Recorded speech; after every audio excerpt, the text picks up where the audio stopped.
having the hurricane hunters in there has been incredibly helpful today. We just want to talk about them once again, going through the center of the storm. I mean, the rest of us are trying to get away from the storm. They're going right towards the storm. Real heroes, the men and women of the hurricane hunters, getting the information that we've needed today to update these winds. So very powerful. You can see the landfall that occurred today, several different landfalls, and slowing down. And that's been the forecast with time. Just devastating situation when you take those winds, those powerful winds, and we've seen some of the damage of the water and the winds, and then keep it around for a while. And that's really consistent with some of the forecasting that we've done. And the latest forecast, this is all brand new right here. A couple things to watch. One of them is this slowdown. Let's look at the times. If we can get in here, Dennis.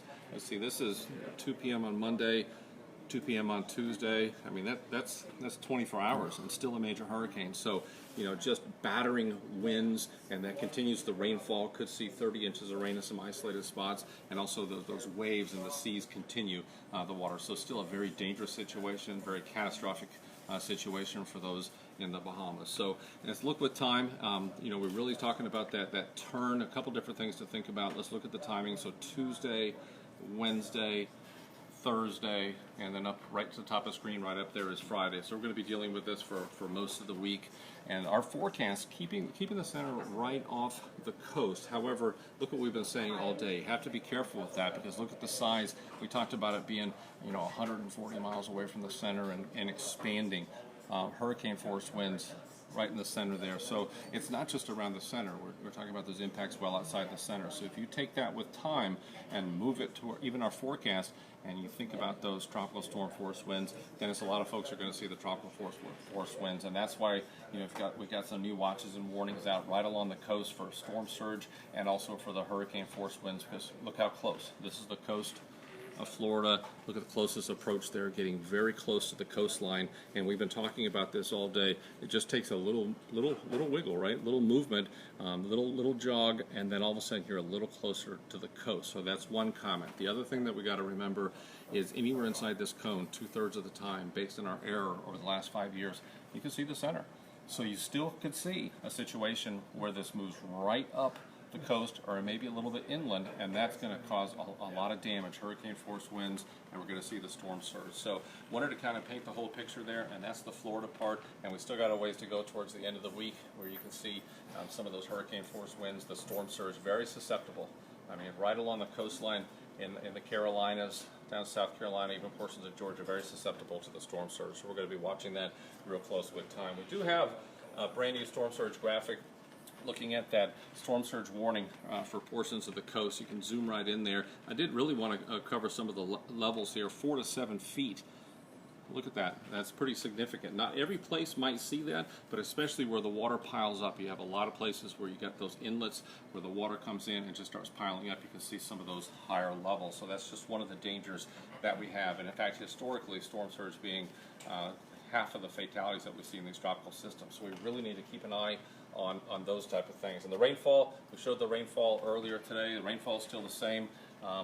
And I really want to caution everybody with the rainfall. We've got a couple comments today about most of it looking like it's offshore. The rainfall forecast is just along that track and a little bit to the right. But a little shift in that forecast, some of those higher values could make it onshore real quick. So we're going to go talk to, who's on the hot seat, Dennis? Let's go talk to John. We always come over to the next person on duty. John's on the evening shift. You'll be looking at the forecast, updating the forecast tonight. John, I mean, the big thing here is the turn. I mean, we've been talking about the turn, waiting for the turn, and all the models. I mean, and I think I've mentioned it too. Something 1,000 miles away could be what steers this. I mean, can you help us out? Well, I mean, what steers these hurricanes? Ken, this is so tricky, and you can see the ensemble members here from the European and the UK Met. There's such a spread in them, which means the steering is weak and not well pronounced. I just want to show you, if you look at just the GFS, just to get an idea, this is the American Global Model, of what's steering this system around. Here's the hurricane, the depiction of the hurricane in the GFS. Here's the high pressure system to the east that's been causing it to move across the Bahamas. And what's going to cause the turn is this very weak feature up here, this a little weak trough up here. And you can see as I make this go by, this trough is going to slip by the eastern U.S., causing that ridge to depart. And then that's what causes the turn to the north. But it's just those subtle, weak features that can make all the difference. And timing is just so key, which is why we've had such a hard time knowing exactly when this is going to make a turn. So there you have it. I mean, just we've talked about it for a while, how far away these steering currents could be, and there you have it. So the little subtleties like that. John's going to be on duty. He's going to watch for every little kink and every little, we call isobars, the lines of equal pressure. He's going to be watching for this and trying to come up with updates of the forecast. So John, thanks for being on duty and what you do. So there it is, devastating for the Bahamas. We're going to keep you posted. We're here 24/7 watching the latest, issuing the watches and warnings, issuing the forecast. We need everybody to be ready.